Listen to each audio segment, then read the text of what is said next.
ছোট বাচ্চাদের বিশেষ করে একটা কমন প্রবলেম দেখবেন, তারা পড়তে চায় না। পড়তে বসালে তারা ছোটাছুটি করে, বিরক্ত করে, রাগ চাপ দিয়ে তাকে পড়াতে হয়। সো এটা কিন্তু মোটামুটি কমন একটা জিনিস প্রতিটা বাচ্চার বেলায় দেখা যায়।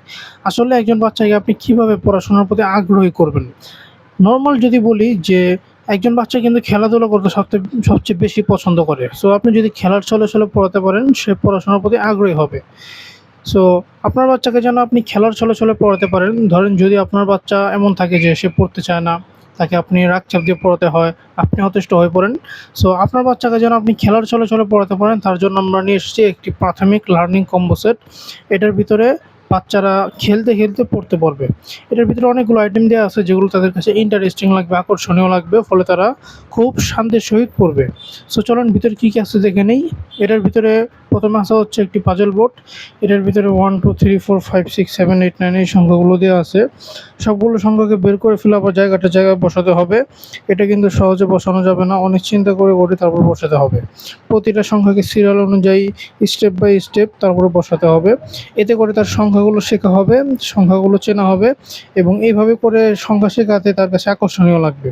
আপনি একবার তার সামনে বসে দেখিয়ে দিবেন কীভাবে মিলাতে হয়, এরপর নিজে সে মিলাবে এবং বলে দিবেন যে 2 কোথায় বসাও, 3 কোথায় বসাও। এভাবে করলে সে আরও এটার ভিতরে আকর্ষণীয় হবে। এরপর আসা হচ্ছে একটি সিলেট।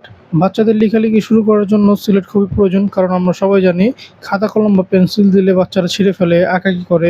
সিলেট দিলে এগুলোর ভয় নেই, যত ইচ্ছা আঁকাকি করতে পারবে, কারণ মুছে ফেলা যায়, এবং আঁকাকি করতে হাত চালু হয়ে গেলে একসময় লেখালেখি শিখে যাবে। সিলেটের পিছনে যে অক্ষরগুলো দেওয়া আছে এগুলো দেখে নিজে প্র্যাকটিস করতে পারবে। এরপর আসা হচ্ছে একটি জ্ঞান বক্স।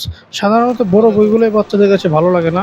বড় বইগুলো দিলে মনে হয় তাকে জোর করে পড়ানো হচ্ছে, বা তাকে এখন অনেক রাগ চাপ দিয়ে পড়ানো হবে। সো ভালো লাগে না।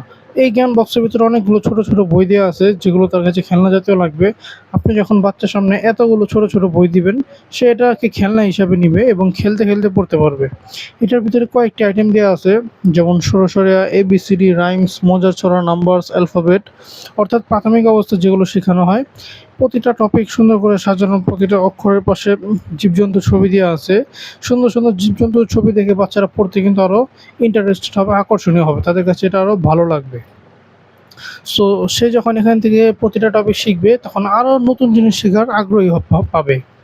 এখানে যে মজার ছড়াটি আছে, মজার ছড়া শিখে যখন আপনার সামনে আবৃত্তি করবে, তখন আপনার ভিতরে কিন্তু ভালো লাগা কাজ করবে।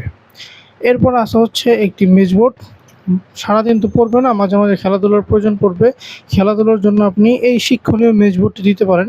এটার ভিতরে ছোট বল দেখতে পাচ্ছেন, এগুলোকে আঁকাবাঁকা রাস্তা দিয়ে নিয়ে যেতে হবে। এটা কিন্তু সহজে নিয়ে যাওয়া যাবে না, অনেক ধৈর্য ধরে চিন্তা করে তারপর নিয়ে যেতে হবে। এতে করে বাচ্চাদের যে চিন্তা শক্তি, ধৈর্য শক্তি, প্রবলেম সলভিং মাইন্ড, এটা কিন্তু অন্য বাচ্চাদের থেকে কয়েক গুণ এগিয়ে থাকবে, এবং তার যে বুদ্ধিমত্তা এটা কিন্তু বাড়বে। সর্বশেষে আছে একটি চকলেট বক্স। যেহেতু বাচ্চারা মজা খেতে পছন্দ করে, আমরা সবাই জানি বাচ্চারা মজার বিনিময়ে যে কোনো কাজ করতে রাজি থাকে। সো সে যদি সুন্দরভাবে ওইগুলো দিয়ে পড়ে বা ওই খেলনাগুলো দিয়ে খেলে, আপনি এখান থেকে মজা হিসাবে চকলেট দিয়ে দেন। বা সে যদি সুন্দরভাবে আম্মুর কথা শুনে, যেভাবে বললেন সেভাবে শুনে, তাহলে আপনি মজা হিসাবে চকলেট দিয়ে দেন। অথবা তাকে এভাবেও চকলেট দিতে পারেন। এগুলো হচ্ছে বাদাম এবং মিক্সকৃত চকলেট, যা খেতে খুবই মজা। সো যদি আপনার বাচ্চাকে প্রাথমিক শিক্ষা খেলার ছলে দিতে চান, তাকে একটু ইন্টারেস্টের সাথে তাকে একটু ভিন্নভাবে পড়াশোনা করাতে চান প্রাথমিক শিক্ষা, তাহলে এগুলো আপনার বাচ্চার জন্য নিতে পারেন। নেওয়ার জন্য নিচে দেওয়া মেসেজ বাটনে ক্লিক করে অর্ডার করতে পারেন।